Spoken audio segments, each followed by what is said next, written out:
Alright, the second app we're making is a little bit more serious. It's going to calculate compound interest.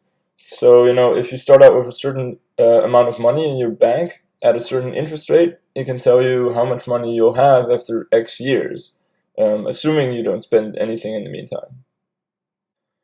This is all the code that we need.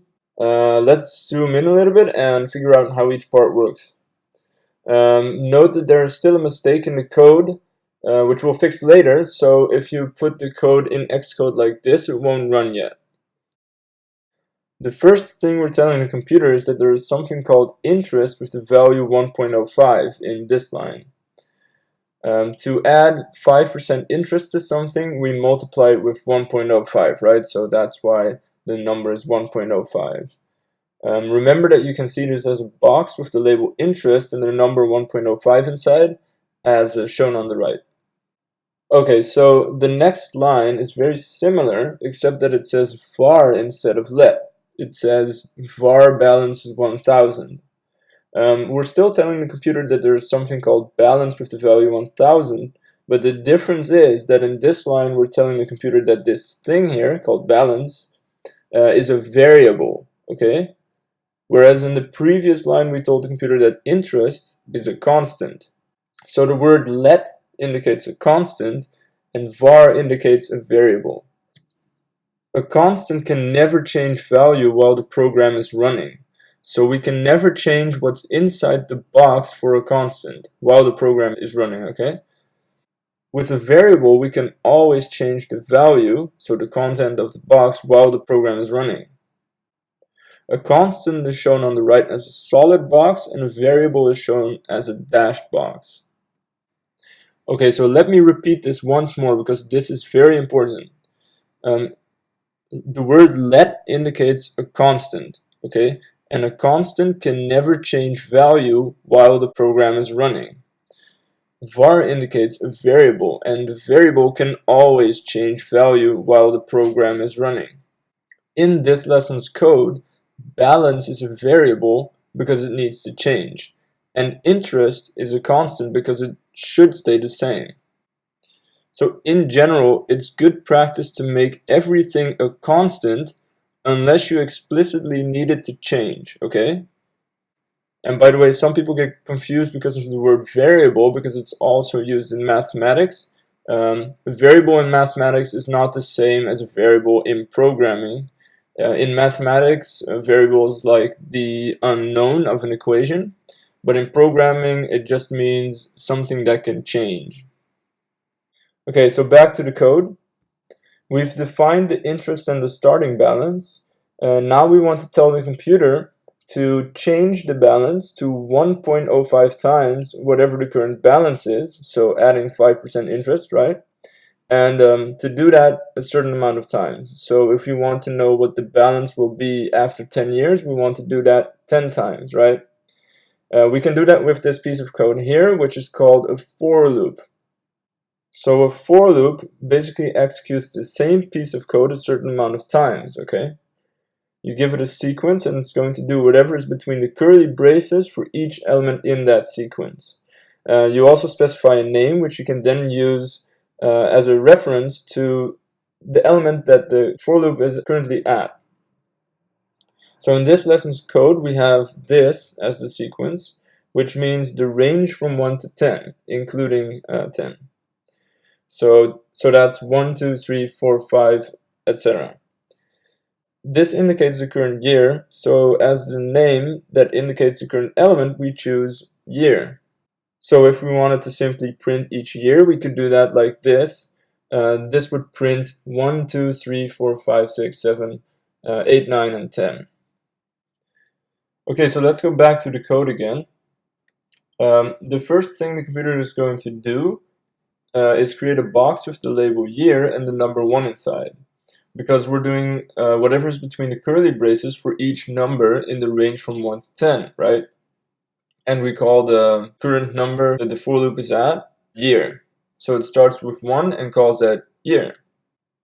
The next line actually gives an error.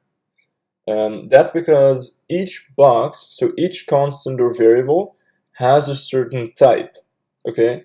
And what I mean by that is that a box, so again, a constant or a variable, can only hold a certain type of thing, and it can never, like the type of thing that it can hold can never change. Okay, so you tell the computer which type of thing a constant or variable can hold when you create that constant or variable.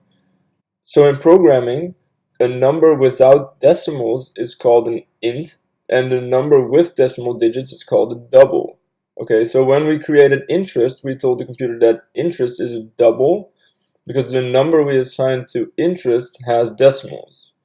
The value we gave balance doesn't have decimals, which is why the computer assumed it's an int. Okay, so actually the boxes look like this.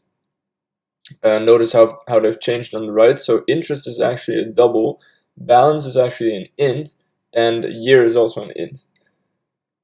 So we get this error here because balance is an int and interest is a double, and the computer doesn't know how to do multiplication for numbers of different types. Okay, so just to emphasize this a little bit more, an int is a number with no decimal digits, and it's different from a double, which is a number with decimal digits. Okay, back to the code again. We can fix this problem by making balance a double, right? So then it's the same type as interest. So we just add some decimal digits like this, and then the computer assumes that balance is a double, like interest. Notice how the type of the box on the right has changed. So now the error is gone, and the code runs. Okay, so remember we were in the for loop, right?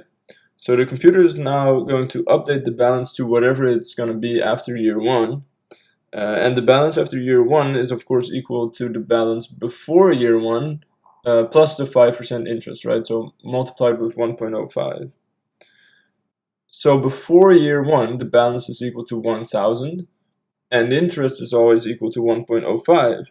So the new balance is equal to 1,000 times 1.05, right? Which is 1,050. And then notice how the value in the box on the right has changed from 1,000 to 1,050. The next line is going to print balance after 1 year's $1,050 in the console. And what the computer does after this is very interesting. It's actually going to throw away the box called year, so that disappears. And it's going to create a new box also called year, but this time with the value 2 inside instead of 1. And it's going to start over with the code between the curly braces. So it's running the exact same code again, and the only thing that's changed is that we now have a new box called year with the value 2 inside instead of 1. Okay, so it's going to do the same thing as before. The current balance is 1,050, and the interest is of course still 1.05 because it's constant, so it doesn't change. So the new balance is then equal to 1,050 times 1.05, which is 1,102 and a half. Right, so notice how the value changed from 1,050 to 1,102 and a half on the right. And it's going to put that value in the box called balance. Alright, so after this it's going to print balance after 2 years, $1,102.50, right? And after that it's going to do the same thing as before. It's going to throw away the box called year with the value 2 inside, like this. And it's going to move back up in the code and create a new box called year with the value 3 inside. And then it's going to calculate the balance again. The new balance would be equal to 1,102.5 times 1.05, which is equal to 1,157.6. So the balance is now equal to that. And then after that, it's going to print balance after 3 years, 1,157.6, right? And it's just going to keep doing the same thing for each number in the range from 1 to 10, and the only thing that changes each time is the value for year. Okay, so that's it for this lesson. I really recommend that you download the playground from the description and experiment with it a little bit. In particular, you should really understand the difference between constants and variables, the difference between ints and doubles, and play around with the for loop a little bit so you really understand what's going on there. Okay, so that's it. See you next time.